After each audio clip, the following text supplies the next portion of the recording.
Hello everyone, एक नए concept के साथ आज की क्लास शुरू करते हैं। आज अपना जो टॉपिक है वो है समुच्चय का पूरक, कॉम्प्लीमेंट ऑफ ए सेट। अब समुच्चय का पूरक है जो कॉम्प्लीमेंट ऑफ सेट है, ये जो अपना डिफरेंस ऑफ सेट है उससे थोड़ा सा मिलता जुलता सा है। तो देखिए इसमें क्या होगा। We have any universal set U क्या है? यूनिवर्सल सेट है। फिर इसका कोई सबसेट है ए क्या हो गया? यू का सबसेट है। ठीक है, अब हमें इस सेट ए का क्या करना है? कॉम्प्लीमेंट फाइंड करना है, पूरक बताना है। ठीक है, डिफरेंस ऑफ सेट में समुच्चयों के अंतर में क्या था? हम कोई भी दो सेट लेकर उनका डिफरेंस फाइंड कर सकते हैं, उनका अंतर बता सकते हैं। लेकिन यदि हम बात करेंगे समुच्चय के पूरक की, कॉम्प्लीमेंट ऑफ सेट की, तो इसमें अपने पास यूनिवर्सल सेट होगा। ठीक है, अब हमें ए का क्या करना है? कॉम्प्लीमेंट फाइंड करना है, पूरक समुच्चय याद करना है। तो ए का जो कॉम्प्लीमेंट होगा उसको हम लिखेंगे ए डेस। ठीक है, ए पर हमने क्या लगा दिया? डेस लगा दिया। अब इस डेस का मतलब क्या होगा? इसको हम क्या रीड करेंगे? इसको हम क्या पढ़ेंगे? ए कॉम्प्लीमेंट पढ़ेंगे। ठीक है ना, ए डेस का मीनिंग क्या हो गया? ए कॉम्प्लीमेंट हो गया कि ए कॉम्प्लीमेंट है। अब इतनी बात तो ठीक है कि ए कॉम्प्लीमेंट है, उसको हम कैसे रिप्रेजेंट करेंगे। अब ये होता क्या है? तो ए कॉम्प्लीमेंट इक्वल होगा u माइनस ए। अब u माइनस ए क्या होता है, इसके बारे में हमें ज़्यादा चर्चा करने की आवश्यकता नहीं है, क्योंकि ये बात हम पहले पढ़ चुके हैं। डिफरेंस ऑफ सेट, समुच्चयों का अंतर। u में से a को क्या करना है? माइनस करना है। u में से a को माइनस करेंगे तो क्या आएगा? जो कॉमन एलिमेंट है दोनों के वो तो कैंसिल हो जाएंगे, वो तो कट हो जाएंगे। अब जो u में बच गए वो सारे एलिमेंट आ जाएंगे। ठीक है, तो यहाँ अब जो डिफरेंस ऑफ सेट है, समुच्चयों का अंतर है, उसकी परिभाषा अप्लाई हो जाएगी u माइनस ए पे। ठीक है, तो u क्या था? Universal set. a क्या है? a u का कोई सबसेट है।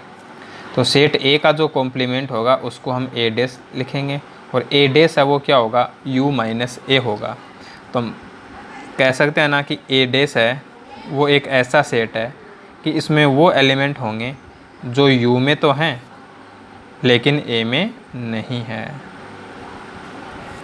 ये इसकी डेफिनेशन है जिसको हमने लिख दिया मैथमेटिकली। ठीक है, अब एक एग्जांपल लेते हैं और उससे इसको हम अच्छे से क्लियर करते हैं। यूनिवर्सल सेट है, इसमें एलिमेंट हैं 1 2 3 4 5 6 7 8 9 10। ये यूनिवर्सल सेट है। अब सेट ए है, इसमें एलिमेंट हैं 1 3 5 7 9। अपने पास सेट बी है 2 4 6 8। अब हमें क्या करना है? इनका कॉम्प्लीमेंट फाइंड करना है। ठीक है, ए कॉम्प्लीमेंट और बी कॉम्प्लीमेंट। तो हम बात करेंगे ए कॉम्प्लीमेंट की। तो ए कॉम्प्लीमेंट है वो क्या होगा? u माइनस ए होगा। तो देखो ये तो अपना सेट है u और ये है अपना सेट a। तो इन दोनों में जो कॉमन एलिमेंट हैं वो तो कट हो गए हैं ना एक तरह से, उनको तो हम छोड़ देंगे, और जो u के रिमेनिंग एलिमेंट्स होंगे, जो शेष एलिमेंट होंगे u के, वो लिख देंगे। तो 1 3 5 7 और 9 इनको छोड़ दो, बाकी लिख दो। तो 2 4 6 8 10 ये हो जाएगा A complement. Similarly B complement, B complement क्या होगा? u minus B. ये सेट u है, ये सेट b है। 2 4 6 8 ये आए हैं सेट b के अंदर। तो 2 4 6 8 ये एलिमेंट तो छोड़ दो, जो रिमेनिंग एलिमेंट हैं u के वो लिख दो। तो क्या क्या आएगा? 1 3 5 7 9 10 ये क्या हो जाएगा? बी कॉम्प्लीमेंट हो जाएगा।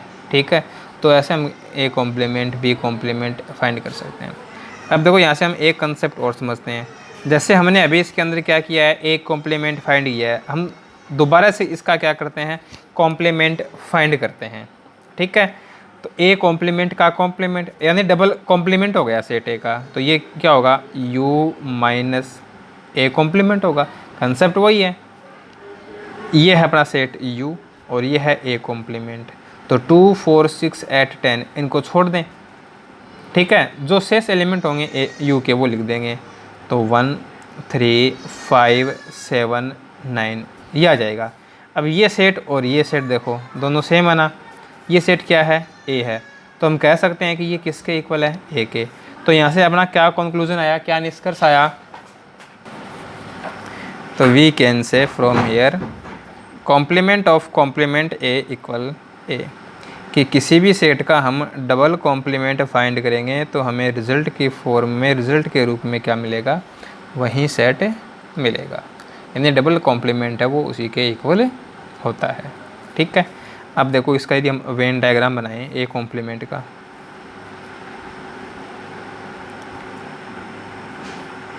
ए कॉम्प्लीमेंट का वेन डायग्राम देखते हैं।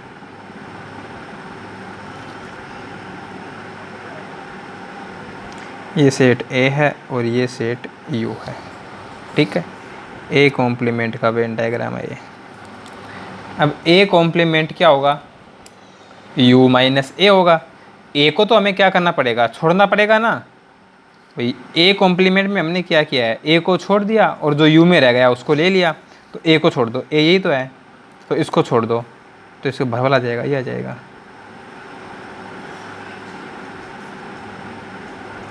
ये पार्ट आ जाएगा ए कॉम्प्लीमेंट के अंदर।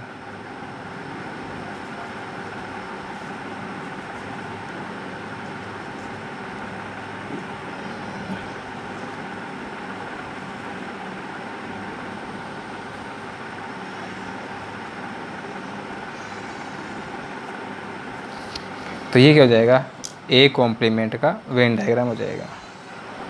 अब देखो हम इसकी कुछ प्रॉपर्टीज लिख देते हैं। तो फर्स्ट प्रॉपर्टी है वो तो यही हो गई कि कॉम्प्लीमेंट ऑफ कॉम्प्लीमेंट ए किसके इक्वल होगा, ए के इक्वल होगा। सेकंड देखो यू कॉम्प्लीमेंट, यू कॉम्प्लीमेंट क्या होगा, यू कॉम्प्लीमेंट क्या हो गया, यू माइनस यू, और u माइनस यू क्या हुआ, जीरो। जीरो का मतलब है इम्पटी सेट। तो u कॉम्प्लीमेंट क्या हो जाएगा, 5 हो जाएगा। थर्ड प्रॉपर्टी है वो देखते हैं, फाई का कॉम्प्लीमेंट। फाई का कॉम्प्लीमेंट क्या होगा, u माइनस फाई। u में से फाई को माइनस करना है, फाई तो कुछ है ही नहीं ना अपने पास, फाई क्या, फाई जीरो है। तो u minus five, you minus five, you minus five क्या होगा, u। तो u का कॉम्प्लीमेंट फाइव होता है और फाइव का कॉम्प्लीमेंट u होता है, ठीक है। ऐसे ही जैसे a और a कॉम्प्लीमेंट, हम क्या करें, इन दोनों का यूनियन ले लें, a यूनियन a कॉम्प्लीमेंट। तो बताओ क्या आएगा,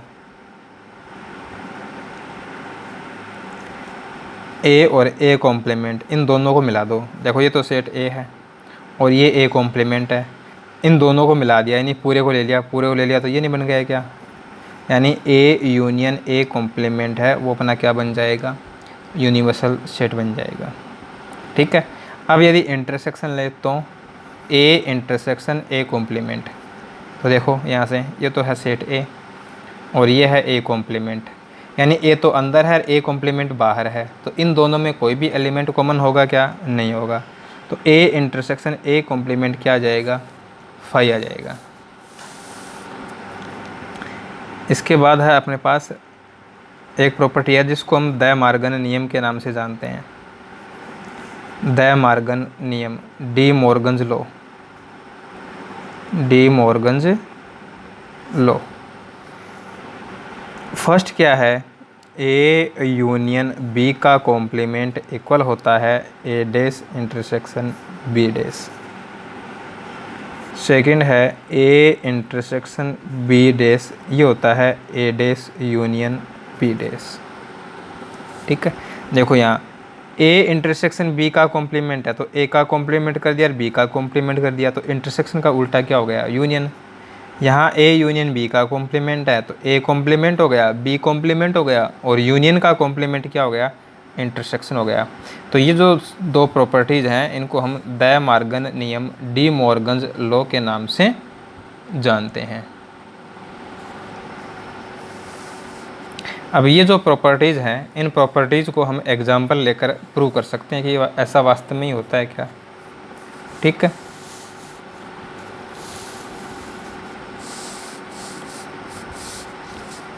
चलो एक एग्जाम्पल लेते हैं। यूनिवर्सल सेट है 1 2 3 4 5 6। सेट ए है 2 3, सेट बी है 3 4 5, ये है। और हमें क्या करना है, इसके अंदर द मॉर्गन नियम है, जो डी मॉर्गन्स लॉ है, उसको वेरीफाई करना है कि हाँ वास्तव में ऐसा होता ही है क्या। ठीक है, तो उसके लिए हमें ये वैल्यू चाहिए और ये वैल्यू चाहिए। ठीक है, तो यहाँ से पहले हम क्या करते हैं, ए कॉम्प्लीमेंट और बी कॉम्प्लीमेंट लिख लेते हैं। तो ए कॉम्प्लीमेंट क्या हो जाएगा, 2 और 3 छोड़ दें तो 1 4 5 6। ऐसे ही बी कॉम्प्लीमेंट, तो 3 4 5 छोड़ दें 1 2 6। अब देखो first part, A union B. तो ए यूनियन बी लेंगे तो 2 3 4 5। हमें चाहिए ए यूनियन बी का कॉम्प्लीमेंट, तो ए यूनियन बी का कॉम्प्लीमेंट 2 3 4 5 छोड़ दो तो क्या रह गया 1 और 6। अब हमें ये वैल्यू चाहिए, तो A complement intersection B complement. तो ए कॉम्प्लीमेंट ये है, बी कॉम्प्लीमेंट ये है, दोनों में कॉमन क्या है 1 6। दोनों वैल्यू कैसी हो गई, equal. So complement of A union B equal है A complement intersection B complement. अब सेकंड जो रूल है उसको देखते हैं। ठीक है, अब इसमें हमें क्या चाहिए, ए इंटरसेक्शन बी का कॉम्प्लीमेंट। तो at first we find A intersection B. पहले हम ए इंटरसेक्शन बी निकाल लेते हैं। तो ये सेट ए है, ये सेट बी है। देखो दोनों में कॉमन क्या है, 3 कॉमन है, 3 कॉमन आ गया। अब ए इंटरसेक्शन बी का कॉम्प्लीमेंट ले लो, तो 3 छोड़ दो बाकी आ जाएंगे 1 2 4 5 6, ये आ जाएगा। A complement union B complement, A complement union B complement.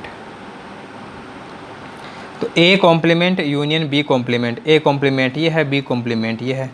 दोनों के एलिमेंट ले लो, 1 भी है 2 भी है 3 नहीं है 4 है 5 है 6 है। अब देखो दोनों वैल्यू कैसी हैं, सेम है। तो we can say A intersection B का कॉम्प्लीमेंट इक्वल है A complement union B complement. तो ये हमने एक एग्ज़ाम्पल ले लिया और उस एग्ज़ाम्पल से हमने जो अपने डी मॉर्गन्स लॉ थे उनको क्या कर दिया, वेरीफाई कर दिया कि हाँ ऐसा होता है। ठीक है, अब इस पर बेस्ट जो क्वेश्चंस होंगे वो अपनी एक्सरसाइज 1.5 में मिलेंगे अपने को। ठीक है, तो नेक्स्ट क्लास में हम क्या करेंगे, अपनी एक्सरसाइज 1.5 को डिस्कस करते हैं।